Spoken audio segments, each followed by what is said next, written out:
আসসালামু আলাইকুম। এখন দেখবেন সংবাদ শিরোনাম। সংস্কারে বাধা দিয়ে ফ্যাসিবাদের পথেই হাঁটছে সরকার। অভিযোগ বিরোধী দলের জামায়াতকে রাজনৈতিকভাবে নির্মূলের কথা বললেন মির্জা ফখরুল। ব্যায়াম স্কুলের শিক্ষার্থীদের সঙ্গে প্রাণবন্ত সময় কাটালেন প্রধানমন্ত্রী। বললেন অক্ষরে অক্ষরে বাস্তবায়ন করা হবে জুলাই সনদ। কুমিল্লায় নিখোঁজের 12 ঘণ্টা পর এনবিআর কর্মকর্তা বুলেট বৈরাগীর মরদেহ উদ্ধার। খুলনার 13 খাদায় ধান কাটাকে কেন্দ্র করে বিএনপির দুপক্ষের সংঘর্ষে একজন নিহত। ইসলামাবাদ শান্তি আলোচনায় ফের অনিশ্চয়তা, যাচ্ছে না মার্কিন প্রতিনিধি দল। দাবি দেওয়া জানিয়ে আগেই পাকিস্তান ছেড়েছেন আরাকচি। এতক্ষণ শুনছিলেন সংবাদ শিরোনাম, এখন দেখবেন বিস্তারিত। জামায়াতে ইসলামকে রাজনৈতিকভাবে কিভাবে নির্মূল করা যায় সেভাবেই কাজ করতে হবে, এই মন্তব্য করেছেন বিএনপির মহাসচিব মির্জা ফখরুল ইসলাম আলমগীর। নির্বাচন নিয়ে জামায়াতের আমিরের বক্তব্যের কঠোর সমালোচনা করলেন বিএনপির মহাসচিব। শনিবার তিনি বলেন, নির্বাচনের আগ থেকেই রাজনৈতিক স্থিতিশীলতা নষ্ট করছে বিরোধী দল।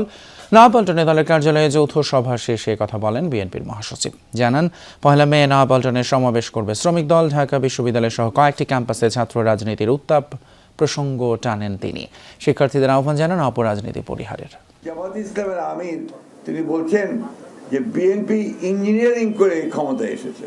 সমগ্র বিশ্বের সমস্ত দেশগুলো, বাংলাদেশের সমস্ত প্রতিষ্ঠানগুলো, পত্র পত্রিকা, মিডিয়া এক বাক্যে স্বীকার করেছে যে এই নির্বাচনটি ছিল এই কালের, অর্থাৎ বাংলাদেশ ইতিহাস থেকে সবচেয়ে নিরপেক্ষ ও সমগ্র জাতি অত্যন্ত সচেতনভাবে তাদেরকে প্রত্যাখ্যান করেছে এবং আগামীতে যেন পুরোপুরি তাদেরকে নির্মূল করা যায় রাজনৈতিকভাবে, সেইভাবে আমাদেরকে কাজ করতে হবে। জুলাই সনদের প্রতিটি দফা বাস্তবায়নে সরকার বদ্ধপরিকর বলে জানিয়েছেন প্রধানমন্ত্রী তারেক রহমান। বিএম ফাউন্ডেশনের অডিটোরিয়াম ভবনের ভিত্তিপ্রস্তর স্থাপন অনুষ্ঠানে একথা বলেন তিনি।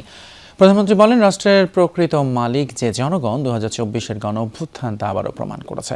জনপ্রশাসনের প্রতিটি স্তরে মেধা এবং দক্ষতাকে অগ্রাধিকার দেওয়ার নির্দেশও দেন প্রধানমন্ত্রী। সকালে রাজধানীর নিউ ইস্কাটনে বিয়াম ল্যাবরেটরি স্কুল পরিদর্শনে যান প্রধানমন্ত্রী। হঠাৎ করেই ছিল তার এই পরিদর্শন।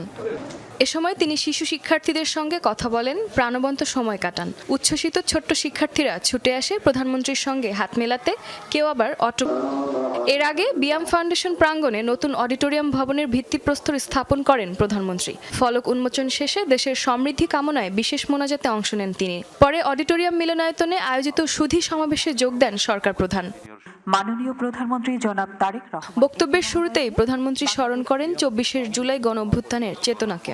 তিনি বলেন, 1.5 দশকের অপশাসন শেষে জনগণের ভোটে নির্বাচিত এই সরকার জন আকাঙ্ক্ষা পূরণে কাজ করছে। বিশেষ করে জুলাই সনদের প্রতিটি দফা বাস্তবায়নের মাধ্যমে একটি ন্যায়ভিত্তিক রাষ্ট্র গঠনে সরকার কোনো আপোষ করবে না। 2024 সালের জুলাই আগস্টের গণ অভ্যুত্থানে আবারও স্পষ্ট করে দিয়েছে এই রাষ্ট্রের মালিক এই দেশের জনগণ। সুতরাং জনপ্রশাসনের কর্মকর্তা হিসাবে রাষ্ট্রের মালিক জনগণের স্বার্থ এবং কল্যাণ নিশ্চিত করা আপনাদের প্রধান দায়িত্ব। চট্টগ্রাম থেকে ফেরার পথে নিখোঁজ রাজস্ব কর্মকর্তা বুলেট বৈরাগীর মরদেহ উদ্ধার করেছে পুলিশ। শনিবার দুপুরে কোটবাড়ি বিশ্ব রোড এলাকায় তার মরদেহ পাওয়া যায়।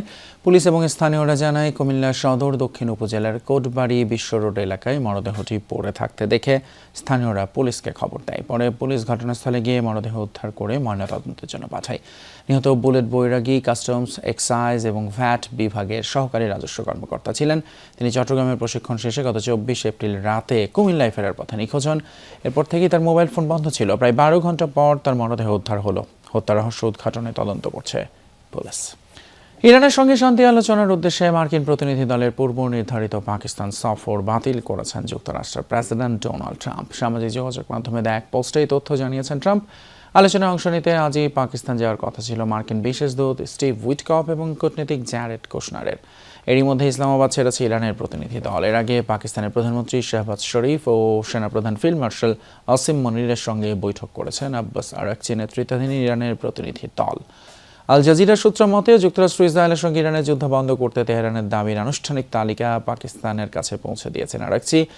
পাকিস্তানের বৈঠক শেষে ওমান ও রাশিয়ার সফরের কথা রয়েছে তার। যুক্তরাষ্ট্রের ফ্লোরিডায় নিহত বাংলাদেশি শিক্ষার্থী জামিল আহমেদ লিমনের গ্রামের বাড়িতে চলছে শোকের মাতম। লিমন মাদারগঞ্জ উপজেলা লালডোবা এলাকার জহুরুল হকের ছেলে। 2 ভাইয়ের মধ্যে লিমন বড়। বিশ্ববিদ্যালয়ে শিক্ষক হওয়ার স্বপ্ন ছিল তার। তিনি খুলনা বিশ্ববিদ্যালয় থেকে স্নাতক ও স্নাতকোত্তর শেষ করে 1 বছর আগে উচ্চশিক্ষার জন্য ফ্লোরিডা যান। সেখানে তিনি পিএইচডি করছিলেন। এই হত্যাকাণ্ডের বিচারের পাশাপাশি তার মরদেহ দ্রুত দেশে ফেরত চান